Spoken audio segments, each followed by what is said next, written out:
Hello everyone, welcome to Tahir daily blog.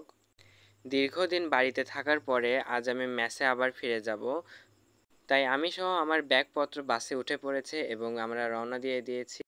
চারিপাশের পরিবেশ লক্ষ্য করার পাশাপাশি দেখতে পাচ্ছি বঙ্গবন্ধু চত্বরে বঙ্গবন্ধুর যে মূর্তি ছিল সেটা ভেঙে রাখা হয়েছে এবং বাইরে বের হওয়ার পরে আশেপাশে অনেক গাড়ি বাস পুড়িয়ে ফেলা হয়েছে।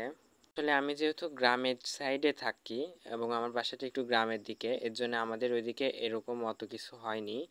তো স্বৈরাচারী বিদায়ের পর স্বাধীন দেশে এই প্রথম যাত্রা ছিল এটা আমার। তো আমি যাওয়ার সময় অনেক মজাও পাচ্ছি, পাশাপাশি খুব চিন্তা হচ্ছে যে আমি যদি এখন মেসে যাই আমার রুমের যে কি অবস্থা হয়ে আছে সেটা ঠিক ঠিকানা নেই, কারণ দীর্ঘদিন যাবৎ মেসে কেউই ছিল না, পুরা ফাঁকা অবস্থায় ছিল। আর রাস্তা দিয়ে যতটা ধ্বংসাত্মক চিহ্ন দেখা যাচ্ছে তার পাশাপাশি কিন্তু ছাত্রদের যে পরিশ্রম সেটাও দেখা যাচ্ছিল। অনেক সুন্দর করে গোছানো এবং ময়লা পরিষ্কারের কাজ চলছিল এবং এর পাশাপাশি আমার বাতাসের অবস্থা খুব খারাপ। আমি জানালা খুলে দিয়ে রাখছিলাম, বাতাসে এসে আমার চুল টুল উড়ে যাচ্ছে, মনে হচ্ছে মাথা ছিঁড়ে চুল চলে যাবে, এত বাতাস লাগতেছিল। তো বাস থেকে নেমে আমি এসে দেখি যে আমাদের ম্যাসের সামনে অনেক সুন্দর ট্রাফিক নিয়ন্ত্রণ হচ্ছে, পাশাপাশি পরিষ্কার হচ্ছিল। তো এটা আমার ম্যাসে ঢোকার রাস্তা। সামনের এই বিল্ডিংটাই মূলত আমার ম্যাস। আসলে আমি ম্যাস কাম বাসা বাড়িতে থাকি। আমাদের ম্যাসে সিস্টেমটা অনেকটা বাসাবাড়ির মতো। তো এসে দেখি এখন পর্যন্ত কেউ আসেনি, আমি প্রথম আসলাম এবং তালা দেওয়া, তাই আমি তালা খুলে ভিতরে ঢুকবো। দরজা খুলেই ভেতরে দেখি ভেতরে অনেক ধুলো, আসলে সেভাবে বোঝা যাচ্ছে না ক্যামেরাতে, তো অনেক ধুলো পড়ে আছে।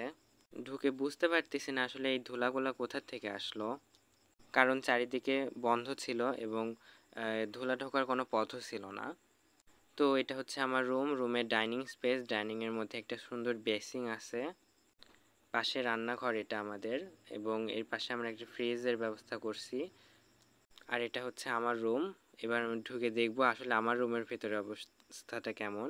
ভেতরে ঢোকার পরে যেটা দেখলাম, যেরকম ভাবছিলাম তার থেকেও অবস্থা খারাপ। যেরকম আসলে টিকটিকির বাথরুম ছিল, পাশাপাশি প্রচুর ধুলা, প্রচুর নোংরা ছিল। তো রুমে ঢোকার পরে আমার তো খুব চিন্তায় পড়ছি, এগুলো এখন পরিষ্কার করতে তো আমার একটা গোটা দিন লেগে যাবে। তাই সময় নষ্ট না করে আমি কাজে লেগে পড়ব। তো সবাই ভালো থাকবেন। আর আমি আমার রুমের এই অবস্থা দেখে আমি তো অনেক হতাশ। তো সবাই ভালো থাকবেন। আজকের মতো এই পর্যন্তই। আল্লাহ হাফেজ।